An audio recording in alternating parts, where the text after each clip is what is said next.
ছুটির দিনেও আমাদের মাননীয় প্রধানমন্ত্রী ক্যাবিনেট মিটিং ডেকেছেন, আমরা সবাই সেখানে অংশগ্রহণ করেছি। সবাইকে আমরা দেশবাসীকে, প্রিয় দেশবাসীকে ঈদের শুভেচ্ছা জানাই, ঈদ মোবারক। সেই সাথে সাথে আমাদের প্রিয় সাংবাদিক ভাই যারা রয়েছেন আপনাদেরকেও আমরা ঈদের শুভেচ্ছা জানাচ্ছি।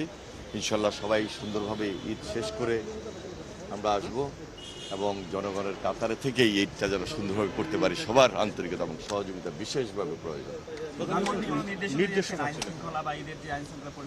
সবকিছুই তো আমরা দেখভাল করব, এটা তো আমাদের দায়িত্ব থেকেই আমাদেরকে করতে হচ্ছে এবং করব।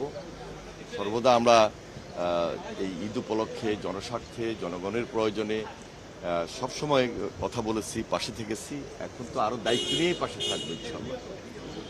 উত্তরায় একটা মবের মতো ঘটনা ঘটলো, মানে একজন, বাকিটা আমাদের অর্থমন্ত্রী সাহেব আসবেন, উনি বলবেন। ধন্যবাদ।